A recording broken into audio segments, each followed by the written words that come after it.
the Dummy's Guide to Encounters in D&D. All right, so here's the thing. A lot of new dungeon masters will sit down and they'll throw a bunch of monsters at their players, and then they panic when halfway through the fight, the party starts to get completely wrecked by like 6 goblins, right? Not a dragon, not a lich, not even a troll, goblins.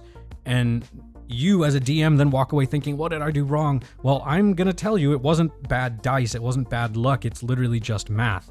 And don't worry, this is the Dummy's Guide. I'm not a mathematician, I'm not good at it, so there won't be any equations, there's no calculators. I'm gonna make this as simple as possible. The secret to encounter math in D&D comes down to one thing, and that's action economy. In other words, how many turns each side gets, and that's it. If the monsters are taking more turns than the players, the chances are the monsters are going to win because they're going to get more hits in. And the key to balancing encounters is sort of how much do you want to skew the battle from one side to the other. If you want the fight to be deadly, then you want the enemy to have a little more of that damage per round. If you want the fight to feel easy, then you have the players have more damage per round. And that's pretty much it. I know there's a lot more intricacy that goes into it. I know that there's math, there's percentages and probability. I know that. I'm aware of that. I'm not a mathematician, but when it comes down to it, it is purely about how many times can one side get a hit on average and how much damage that does compared to how many times on average the other side is going to hit and how much damage that does. Because then it becomes it's basically just attrition, right? You're just trying to whittle down the other side until your side is what's remaining. And if you're still standing, you win, right? Otherwise, if it goes any other way, it's a TPK, right? Or you have to run. The way I like to think of it is kind of like dodgeball. If your team gets to throw 4 balls every round and the other team gets to throw 10, guess who's going to get hit more? The team that's outnumbered. D&D works exactly the same way. Let's break down what a turn actually means, right? So on your turn, as a player, you usually get to take an action, right? You'll swing your sword, you'll shoot a bow, you'll cast a spell, something like that. Sometimes you also get a bonus action or a reaction. But the point is that every turn equals at least 1 shot at dealing damage. So when you count turns, what you're really counting is opportunities to hurt the other side, right? It's sort of like a slice of pizza. Whoever takes the bigger pizza slices is gonna end up eating better, right? And by eating better, this means winning the battle. But the thing to remember is that not all pizza slices are the same size. So a goblin with a scimitar, that's a tiny slice. Like a little personal pizza, right? Maybe 5 damage if it lands, right? Depending on the goblin. But an ogre that's swinging a giant club, that's a Costco slice. If you know what Costco is, I'm pretty sure they're everywhere. And that might be, 13 damage, 20 damage, 25 damage, whatever. And at first glance, you think the ogre is scarier because it hits harder, but math doesn't care about what the monster looks like or how many hit points it has. If you've got 8 goblins, that's 8 little slices that is being taken from the pizza, adding up to, 40 damage in a single round or more.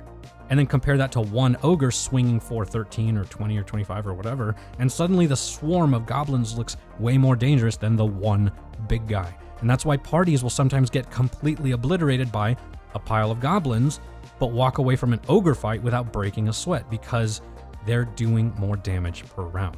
So let's actually picture this. If you've got a fighter with around 40 hit points, and there's 8 goblins surrounding him, each goblin lands a hit for about 5 damage. By the end of the round, that fighter has 0 HP. They're gone. They're making death saves, right?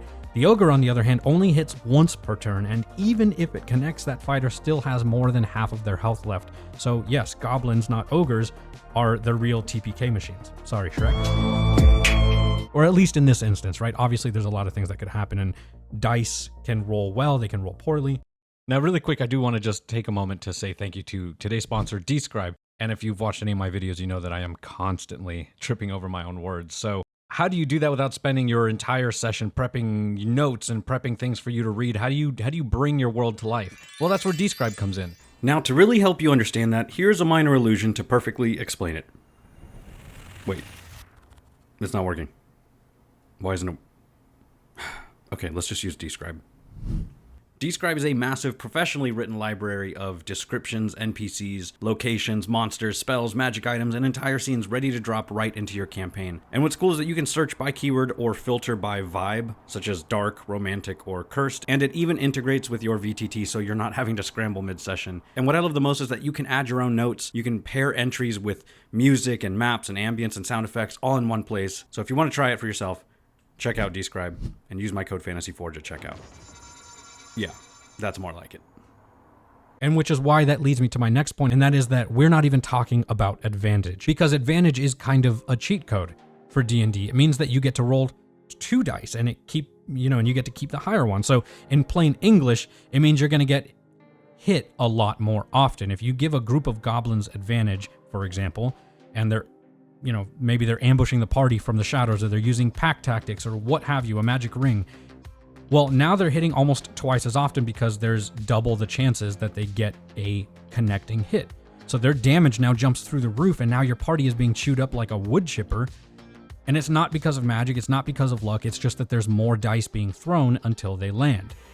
And the good thing about that is that that works the opposite way as well, that it can also be your party that is getting that advantage, right? And that's kind of your job as a DM. So how do you fix this? If you're the dungeon master, how do you fix it if your fights are not going the right way? And by that, it means ultimately, how do you make sure that the math doesn't completely destroy your players? Well, easy, you can cheat, right?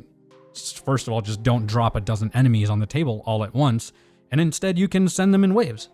4 goblins now, 4 goblins later, 4 after that. It keeps the tension high without overwhelming the players, because even though you still have 12 goblins, what you really have are 3 waves where there's 4 attacks on the map as opposed to 12, right? So it helps sort of space that out. Still challenging because they're still going to be using their resources, but you're not getting 12 hits all at once. Now, second is to mix up your monsters. One big monster plus a couple of little ones is not only going to help feel, cinematic, whatever the hell that means, and scary, but it's also not going to bury the players under a mountain of dice with, 30 goblins attacking. And then the third is to use terrain. So if you put goblins in a narrow hallway where only 2 can attack, then, instead of letting 8 of them dogpile onto the same fighter, well, you're helping take away some of the advantage that those monsters have, and they'll waste actions trying to go around or trying to do other things instead of attacking. So if they're not swinging, they're not adding to that action economy pile that is bringing you down, right? So the simple formula that I think you should keep in the back of your head is count how many turns there are, how many turns each side gets, and then think about how hard each attack hits. Add it together.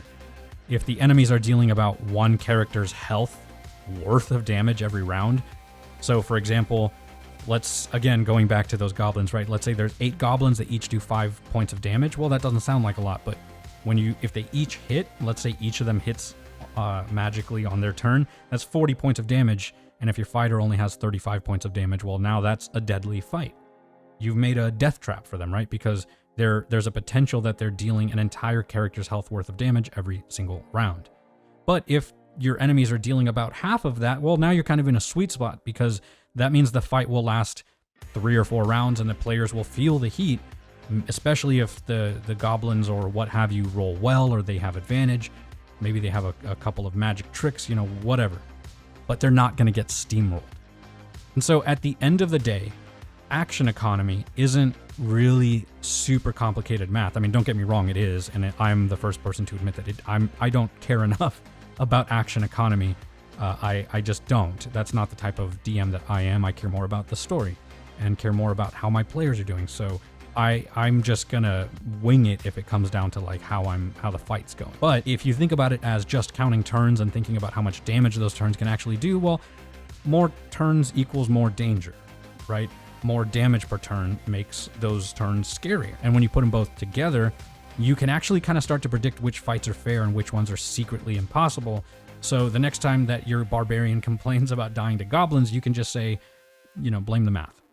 But ultimately, it's your fault. So, and now it's time for shoutouts. The great Aris. Oh, Aris. I'm going to be honest, I thought it said anus. Moving on. Tobias spotted, my current character has a baby purple worm wrapped around me that I use as a spellcasting focus. Why is that so freaking adorable? Jose Garcia. Garcia-OZ70D says, Jose Garcia-OZ70D says, for the cute little displacer, I encountered a kraken in the game. It was one of the adventures from Ghosts of Saltmarsh. That's freaking awesome. I'm surprised you survived. I'm sure there's a story there. In real life, the one that has impressed me the most was a brown bear in a rural zoo in Eastern Europe called Timas, for Tim. It was the size of a people carrier, each paw easily the width of my torso. I'm assuming you mean a car or like a wagon, but that's still absolutely massive regardless. I've never seen a bear in real life, but I'd imagine especially European bears are probably absolutely massive. Would not recommend. And Tabletop Tiger says, green displacer shakes from the incoming wyvern, as you should. Question, with your world, do you have cities, and what were your key takeaways on building those cities? I'm doing a West Marches in a city and love to hear how others build their cities. I do have cities in my world. There's not a ton of them because of like world-shattering events that have happened because it's D&D, let's be honest. With my cities, I try to focus on key things. I don't try to build the entire city unless I know that my entire campaign is going to take place in that city. So when my party is approaching my cities, usually I try to focus on like one or two things that stand out as far as like what you notice when you're approaching the city, like visualize what the city looks like and the scale of the city. Once I do that, then I'll try to focus in on the city itself, on like who runs the city, who are the guards, and like what are the defenses, and then what are like the key areas. Like, so is there a university? Is there a famous tavern? Is there a coast or a dock or something like that? I'll focus in on those areas, the areas of the city that the players are going to visit the most. So shops, people of importance, and if there is something weird. And yeah, I think overall the TLDR is just focusing in on the tiny things, little details that you can sort of drop in about the city, and a couple of plot hooks and maybe like one overarching hook. I would just keep it super high level and not really focus in on too much of the details, again, unless my entire campaign is going to take place in that city, which I did for a previous campaign. Because there was a plague, the city gates were locked, so my entire campaign took place inside of that city. I hope that helps. I'm actually about to make a whole video on what it's like to build a kingdom and build all the cities and all that, so